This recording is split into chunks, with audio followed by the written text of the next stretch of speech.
धरती से सूर्य की दूरी चांद के मुकाबले 4 गुना ज़्यादा दूर है।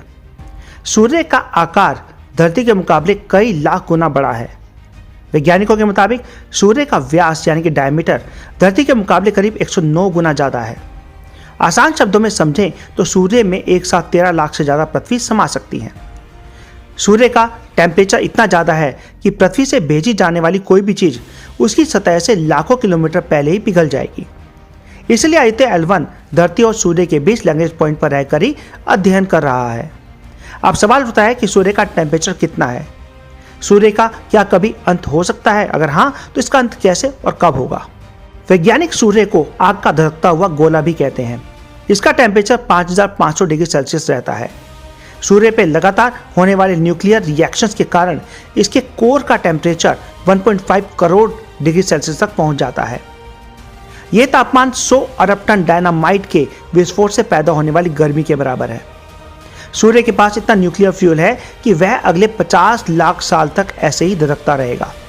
इसके बाद सूर्य लाल गोले में तब्दील हो जाएगा। इसको रेड ड्वार्फ कहा जाता है। अंत में इसकी बाहरी सतह खत्म हो जाएगी। फिर इसका बहुत ही छोटा सफेद कोर रह जाएगा। धीरे धीरे यह कोर भी मंद पड़ना शुरू हो जाएगा। इसी के बाद सूर्य अपने अंतिम चरण की ओर बढ़ना शुरू होगा। इस दौरान यह ठंडे पिंड के तौर पर रह जाएगा। कब और कैसे हुआ था सूरज का जन्म? सूर्य के अंत का समय प्रक्रिया जानने से पहले जानते हैं कि इसका जन्म कब और कैसे हुआ था। वैज्ञानिकों का कहना है कि सूर्य का जन्म करीब 4.6 अरब साल पहले हुआ था। माना जाता है कि सूर्य और सौरमंडल का बाकी हिस्सा गैस व धूल के विशाल गोले से बना है। इसे सोलर नेबुला के तौर पर जाना जाता है। नेशनल ज्योग्राफी की एक रिपोर्ट कहती है कि करीब 4.5 अरब साल पहले हीलियम और हाइड्रोजन से बने एक मॉलिक्यूल बादल से सूरज के बनने की शुरुआत हुई थी। सुपरनोवा से सूर्य के करीब एक बेहद शक्तिशाली शॉकवेव पैदा हुई थी जो उस बादल के संपर्क में आई। उसकी शक्ति से ही सूर्य चार्ज हो गया और इस प्रक्रिया से इसकी उत्पत्ति हुई। तो आखिर कैसे और कब होगा हमारे सूर्य का अंत? वैज्ञानिकों ने रिसर्च के आधार पर भविष्यवाणी की है कि सूर्य का अंत कब होगा। साथ ही बताया है कि अंत के बाद यह कैसा दिखाई देगा। वैज्ञानिकों के अनुसार सूर्य अपने अंत से पहले बहुत ही ज्यादा गर्म और चमकदार हो जाएगा। वैज्ञानिकों का मानना है कि सूर्य की कुल उम्र 10 अरब साल के आसपास रहेगी।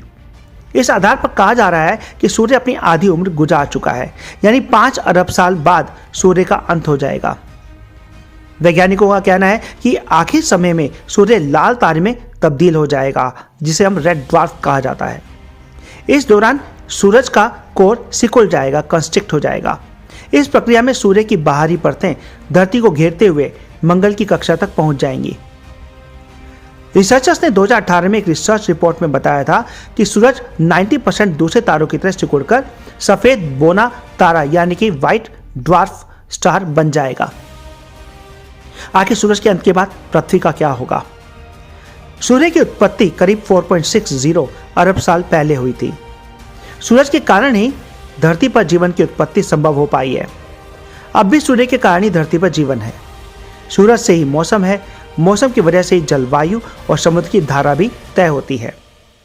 सूरज की रोशनी से पौधों में प्रकाश संश्लेषण यानी कि फोटोसिंथेसिस की प्रक्रिया होती है। अगर सूरज ही नहीं रहेगा तो धरती पर जीवन की संभावना नहीं रह पाएगी। सूर्य का अंत होने से कुछ समय पहले ही धरती पर इंसान, जीव जंतु और वनस्पतियां यानी कि प्लांट्स खत्म हो जाएंगे। सूर्य का दिन कितने घंटे का होता है?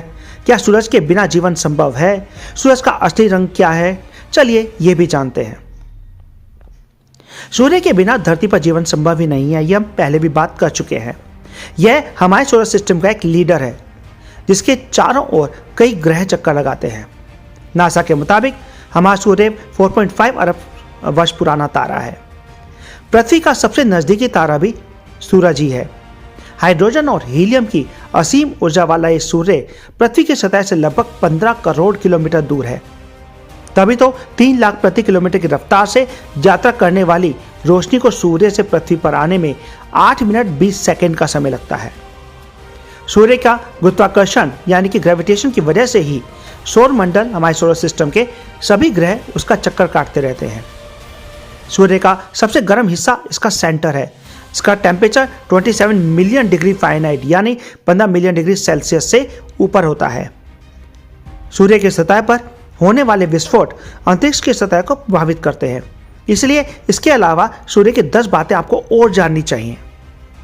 सूर्य पृथ्वी से लगभग 100 गुना और सबसे बड़े ग्रह बृहस्पति से लगभग 10 गुना अधिक चौड़ा है। नासा के मुताबिक सूर्य के भीतर लगभग 13 लाख पृथ्वी समा सकती है। सूर्य हमारे सौरमंडल का एकमात्र तारा है।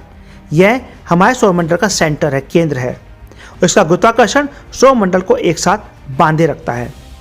हमारे सौरमंडल में सब कुछ इसके चारों ओर घूमता है, जैसे ग्रह, छोटे ग्रह जिसको एस्टेरॉयड भी कहा जाता है, धूमकेतु, पत्थर, धूल, बर्फ जो गैस के बने हुए होते हैं। हमारे ग्रह पृथ्वी पर दिन और रात सूर्य की वजह से ही होता है। लेकिन सूर्य का दिन कितनी देर का होता है? दरअसल सूर्य का दिन उसके एक चक्कर लगाने को कहते हैं। पृथ्वी पर भी ऐसा ही होता है। जब पृथ्वी अपने अक्ष यानी कि एक्सिस पर एक चक्कर लगाती है तब एक दिन पूरा होता है। लेकिन सूर्य का एक दिन कितनी देर का होता है ये मेजर करना थोड़ा सा कॉम्प्लेक्स काम है, जटिल काम है, क्योंकि पृथ्वी की तरह एक ठोस आकार की तरह सूर्य नहीं घूमता है। ऐसा इसलिए होता है क्योंकि सूर्य की सतह ठोस नहीं है। सूर्य की सतह गैसों से भरे प्लाज्मा से बनी है। ये प्लाज्मा काफ़ी गर्म होती है और सूर्य के अलग अलग हिस्सों में अलग अलग गति से घूमती है, जिस वजह से सूर्य का दिन हर जगह एक नहीं रहता। जैसे सूर्य की भूमध्य रेखा पर यानी कि इक्वेटर पर सूर्य 25 दिनों में एक चक्कर पूरा करता है। उसके ध्रुवों पर यानी कि नॉर्थ और साउथ पोल पर सूर्य 36 दिनों में अपनी धुरी पर एक बार घूमता है। धरती से हमें सूर्य का जो हिस्सा दिखता है उसे फोटोस्फीयर कहा जाता है। ये पूरा हिस्सा धरती को रोशनी देता है, जिस वजह से यहाँ पर जीवन संभव है।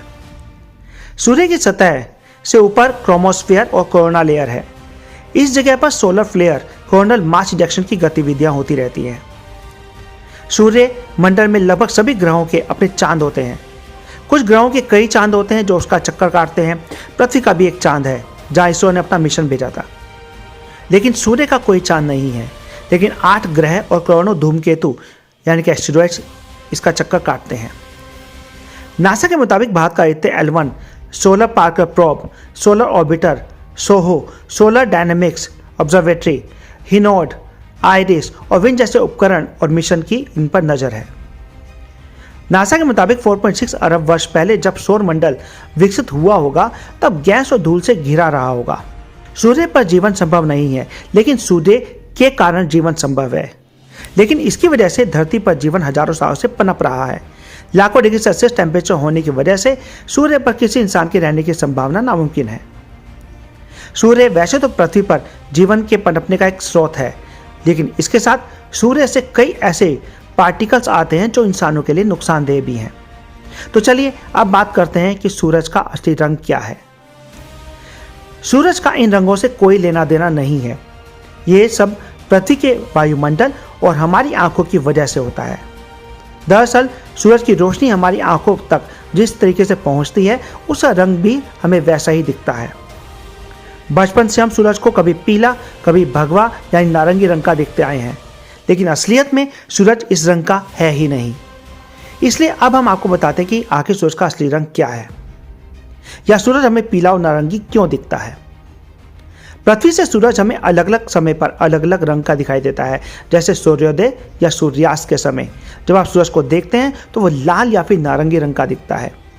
वहीं दिन में जब आप सूरज की ओर देखते हैं तो वो आपको पीला दिखाई देता है। सूरज का इन तीनों रंगों से कोई लेना देना नहीं है। ये सब पृथ्वी के वायुमंडल और हमारी आंखों की वजह से होता है। दरअसल सूरज की रोशनी हमारी आंखों तक पहुंचने से पहले हमारे वायुमंडल एटमॉस्फेयर से टकराती है, जहां प्रकाश की भौतिकी के कारण यानी कि रिफ्रैक्शन के कारण इसका अधिकांश रंग हमें पीला दिखाई देता है। इसी तरीके से सूर्यास्त और सूर्योदय के समय पृथ्वी पर सूरज की रोशनी दूसरी तरीके से पड़ती है और इस वजह से वो हमारी आंखों को लाल या नारंगी दिखाई देता है। तो आखिर सूरज का असली रंग क्या है? नासा की एक रिपोर्ट के अनुसार जब नासा के वैज्ञानिकों ने स्पेस से सूरज की तस्वीरें ली तो उसे देखा तो उसका रंग ना लाल था, ना पीला और ना ही भगवा यानी कि नारंगी। उसका रंग था सफ़ेद, यानी सूरज का असली रंग सफ़ेद है। अब ऐसे में सवाल उठता है कि जब सूरज का रंग सफ़ेद है तो वह हमें धरती से सफ़ेद क्यों नहीं दिखता। दरअसल ऐसा इसलिए होता है क्योंकि जब सूर्य की किरणें हमारी आंखों तक पहुंचती हैं तो उसकी मात्रा इतनी ज़्यादा होती है कि वह हमारी आंखों की फोटो रिसेप्टर्स कोशिकाओं को यानी कि रोड सेल्स और कोन सेल्स को सैचुरेट यानी कि संतृप्त कर देती है। ऐसे में हमें सूरज का असली रंग सफ़ेद ना दिखकर पीला और नारंगी दिखाई देता है। तो अब बात करते हैं कितने देशों ने अब तक सूरज तक भेजा अपना स्पेसक्राफ्ट और क्या रहा उनके मिशन का मकसद। आदित्य L1 मिशन के जरिए सूरज की निगरानी की जा रही है। तो चलिए ऐसे में जानते हैं कि अब तक किन किन देशों ने सूर्य तक मिशन भेजा है। भारत का Aditya L1 mission L1 point पर स्थापित हो चुका है। भारत इस मिशन के जरिए सूरज पर 24 घंटे नजर रख रहा है। अभी तक भारत ने अंतरिक्ष में स्पेस ऑब्जर्वेटरी स्थापित नहीं की थी। आदित्य के जरिए ऐसा किया जा रहा है। इंडियन स्पेस रिसर्च ऑर्गेनाइजेशन हाल ही में चंद्रयान मिशन के जरिए चांद तक पहुंचा और अब आदित्य L1 मिशन भारत को सूरज तक लेकर जा चुका है। इसरो आदित्य मिशन के जरिए सूरज के उस राज से वजह उठाने वाला है जिससे अब तक दुनिया अनजान है। आदित्य L1 के जरिए सूरज से निकलने वाले सौर तूफान, कोरोनल मास इजेक्शन जैसी चीजों की निगरानी होने वाली है। ऐसे में सवाल उठ रहा है कि अभी तक भारत के अलावा किन किन देशों ने सूर्य तक मिशन भेजा है, उनका मकसद क्या रहा और मिशन के जरिए क्या हासिल हुआ है। सूरज तक मिशन भेजने वाले देशों अमेरिका सबसे आगे है। अमेरिका ने कई सारे मिशन को सूर्य तक भेजा है। सिर्फ इतना ही नहीं बल्कि उसने कई मुल्कों के साथ भी मिशन को अंजाम दिया है। इसमें सबसे ज़्यादा चर्चा में रहने वाला मिशन पार्कर सोलर प्रोब है जिसे 2018 में लॉन्च किया गया था। इसके अलावा सूरज पर निगरानी करने के लिए पिछले 4 दशक में ढेरों मिशन लॉन्च किए गए हैं। कुछ को मिलकर लॉन्च किया गया है जबकि कुछ नासा ने खुद ही लॉन्च किए हैं। दिसंबर 1995 में अमेरिकी space agency NASA, European space agency ESA और जापान के Japan aerospace exploration agency JAXA ने साथ मिलकर सोलर एंड हीलियोस्फेरिक ऑब्जर्वेटरी यानी कि सोहो मिशन लॉन्च किया था। सोहो के जरिए सूरज के गर्म आंतरिक हिस्से से लेकर इसकी सतह की स्टडी की जा रही है। सूर्य के तूफानी वातावरण पर भी सोहो के जरिए ही निगरानी की जाती है। नासा ने अगस्त 2018 में पार्कर सोलर प्रोब लॉन्च किया। 2021 में पार्कर स्पेसक्राफ्ट सूरज के ऊपरी वायुमंडल से गुजरा। नासा की ऑफिशियल वेबसाइट के मुताबिक ये पहली बार था जब कोई स्पेसक्राफ्ट सूरज के इतने करीब से गुजरा हो। इस मिशन के जरिए सूरज की सबसे ज़्यादा करीब से निगरानी की जा रही है। इस मिशन का मकसद सूरज से निकलने वाले सौर तूफानों और सोलर कोरोना को गर्म एवं तेज करने वाली ऊर्जा का पता लगाना है। स्पेस में कामयाबी की जितनी चर्चा अमेरिका की होती है शायद उतनी जापान की नहीं हो पाती। जापान दुनिया का वह पहला देश था जिसने सूर्य तक पहला मिशन लॉन्च किया था। जापान की स्पेस एजेंसी जैक्सा ने कारनामा 1981 में किया था जब उसने पहली बार सोलर ऑब्जर्वेशन सैटेलाइट हिनोटोरी यानी कि एस्ट्रो ए को सूरज तक भेजा। मिशन का मकसद एक्सरे के जरिए सोलर फ्लेयर्स की स्टडी करना था। जैक्सा ने फिर 1991 में ह्योको सोलर ए को लॉन्च किया। 1995 में नासा और ईएसए के साथ मिलकर सोहो और 1998 में नासा के साथ transit region and coronal explorer यानी कि ट्रेस मिशन लॉन्च किया गया। 2006 में हिनोडे यानी कि सोलर बी लॉन्च किया गया जो एक सोलर ऑब्जर्वेटरी की तरह सूर्य का चक्कर लगा रहा है।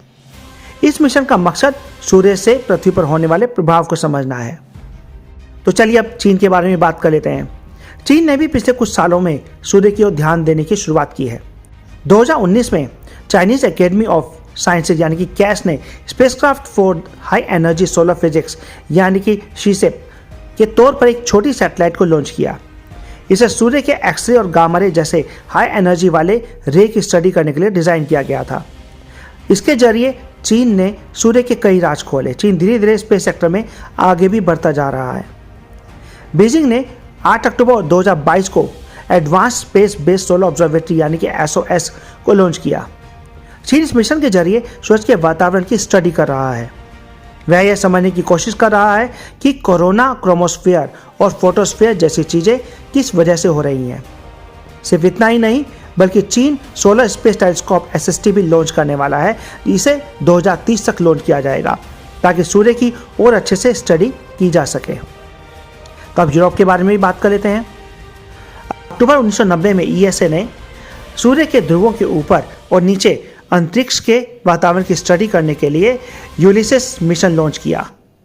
नासा और जेक्सा के सहयोग से लॉन्च किए गए स्टोर मिशनों के अलावा एसा ने अक्टूबर 2001 में प्रोबा 2 लॉन्च किया। प्रोबा 2 प्रोबा सीरीज का दूसरा मिशन है। प्रोबा 1 मिशन के जरिए एसा को जो जानकारी हासिल हुई उसके आधार पर ही प्रोबा 2 को लॉन्च किया गया। प्रोबा 2 को 4 एक्सपेरिमेंट करने हैं। इनमें से 2 सूर्य की निगरानी से जुड़े हुए हैं। सूर्य तक इन मिशन के अलावा European space agency PROBA 3 mission को 2024 में लॉन्च करने वाली है। इसके अलावा 2025 में स्माइल मिशन लॉन्च होगा। यूरोप के अधिकतर देश यूरोपियन स्पेस एजेंसी के अंतर्गत ही काम करते हैं। हालांकि जर्मनी जैसे कुछ देशों ने अमेरिका के साथ मिलकर खुद के मिशन भी लॉन्च किए हैं। Thank you.